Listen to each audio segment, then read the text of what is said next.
सैन्य कार्रवाई की उसको मैं से सहमत हूँ और एक अच्छा कार्य किया है। और आतंकवाद की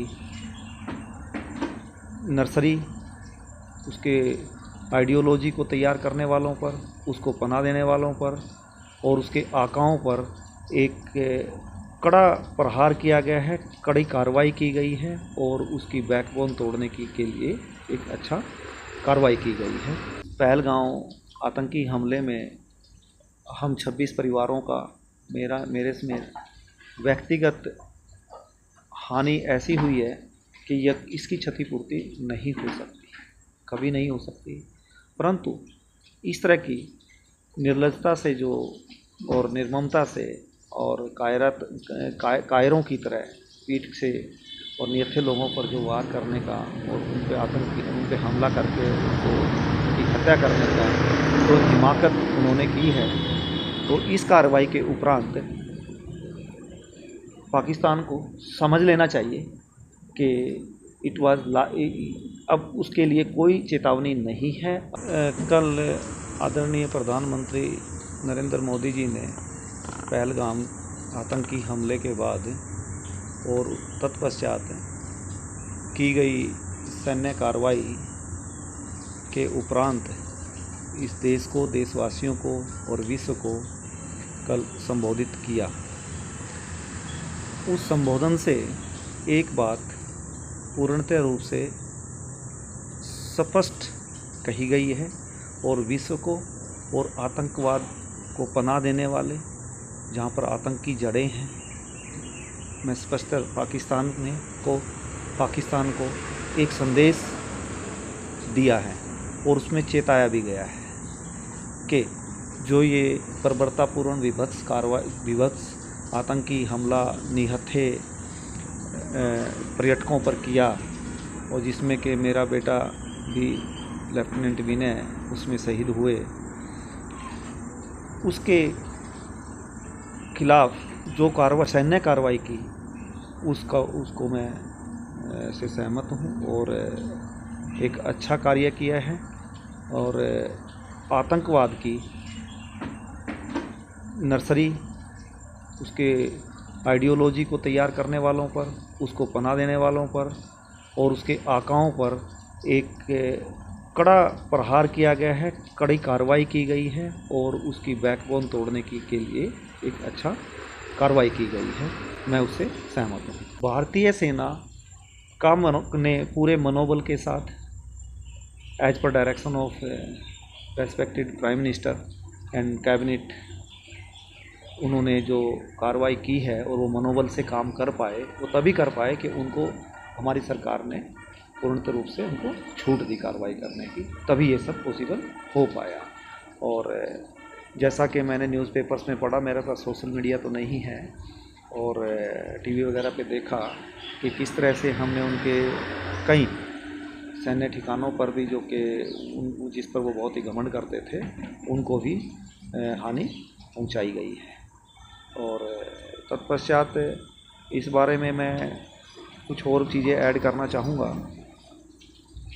इस पहलगांव आतंकी हमले में हम 26 परिवारों का मेरे समेत व्यक्तिगत हानि ऐसी हुई है कि यह इसकी क्षतिपूर्ति नहीं हो सकती, कभी नहीं हो सकती।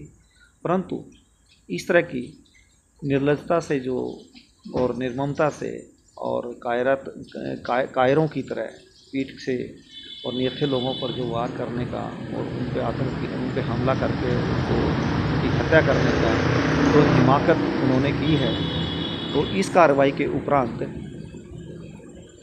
पाकिस्तान को समझ लेना चाहिए कि इट वाज अब उसके लिए कोई चेतावनी नहीं है। अब सिर्फ जो डेफिनेशन चेंज की है कि any act of war will be treated tantamount to war.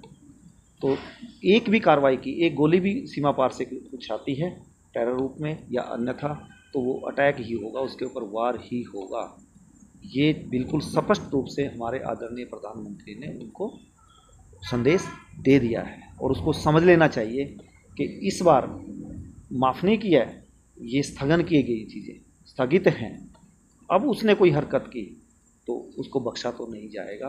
और जैसा आदरणीय प्रधानमंत्री ने अपने संबोधन में कहा कि जिस तरह की आतंकवादी घटनाओं को अंजाम देने के लिए वो नर्सरी पैदा कर रहा है, ये बना रहा है और उनको पनाह देता है, इनको मोटिवेट करता है, इस तरह की मतलब आतंकवाद का पर्याय ही पाकिस्तान है।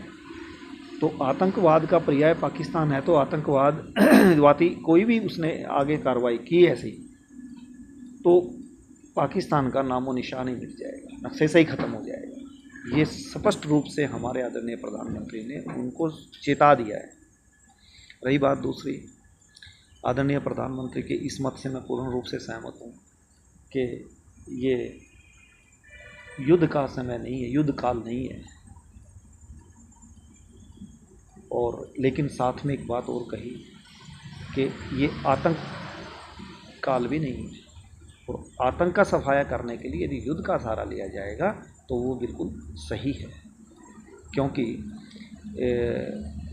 ये एक वाक़या और बोला आदरणीय प्रधानमंत्री ने कि शांति का रास्ता सख्ती से होकर निकलता है। हम अहिंसा के पुजारी हैं, अहिंसा में विश्वास करते हैं। यदि कोई हम पर अहिंसा करेगा तो हमें शक्ति का प्रदर्शन मजबूरन करना ही पड़ेगा, और अहिंसा की दर्शाने वाले आतंकवाद के रूप में अहिंसा दर्शाने वालों को हम बख्शेंगे नहीं। और जहाँ तक बात आती है हमारी सशस्त्र सेनाओं की, तीनों सेना के अंगों की, पैरामिलिट्री फोर्सेस की, पुलिस की, उन्होंने अपनी जान पर खेल करके पूरे मनोबल के साथ, पूरी हिम्मत के साथ, शौर्य के साथ इस पूरे समय में राष्ट्र के लिए उन्होंने जो इस कार्रवाई में हिस्सा लिया और आतंकवाद को मुंह तोड़ जवाब दिया, वो प्रशंसा के पात्र हैं।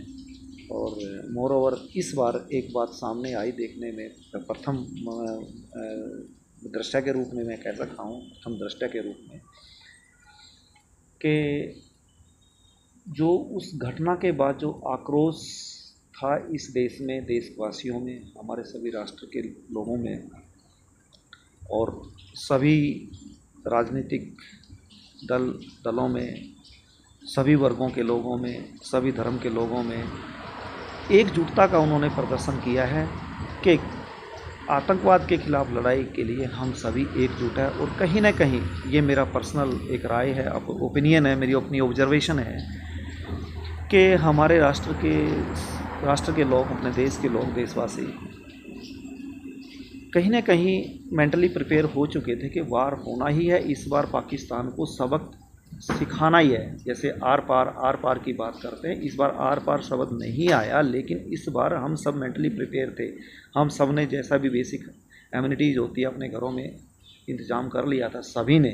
मेरे पास भी दुनिया ये बात होती है, फ़ोन पे बात होती है, तो सब इस चीज़ के लिए तैयार थे कि अब 1-2 महीना होगा। लेकिन मैं पूर्णतः सहमत हूँ आदरणीय प्रधानमंत्री की बात से कि युद्ध काल नहीं है, पर आतंक काल भी नहीं। तो जो स्थगित किया है कार्रवाई, सैन्य कार्रवाई, ये एक अच्छी पहल होनी चाहिए। और आतंकवाद के जो सरगना हैं, जो पाकिस्तान उनको पनाह देता है, उनको ये समझ लेना चाहिए कि जरा सी एक हरकत से ही पाकिस्तान का नामो निशान मिट जाएगा। एक बात उन्होंने और कही कि अब पाकिस्तान से अगर बात होगी तो यस, हाँ, सिर्फ चलो हमारे आदरणीय प्रधानमंत्री जी ने जो बात कही मैं पूर्ण रूप से उससे सहमत हूँ, पर क्योंकि मैंने अपना बेटा खोया है तो मेरे मन में भी कई बातें हैं। पर जो बात कही गई है कि यदि कोई बात होगी पाकिस्तान से तो पहली आतंकवाद के ऊपर बात होगी और दूसरी पीओके पर होगी, पाक ऑक्युपाइड कश्मीर, क्योंकि हमारा है हमें ही, उसके अलावा कोई बात ही नहीं होनी है। इसके अलावा यदि कोई बात होती है तो वो प्रधानमंत्री जी ने चेता ही दिया है कि यदि कुछ भी हरकत की तो पाकिस्तान का नामो निशान मिट जाएगा, नक्शे से मिट जाएगा दुनिया के। बिल्कुल सहमत हूँ मैं, और सही है, और ऐसा ही करना है, ऐसा ही करेंगे।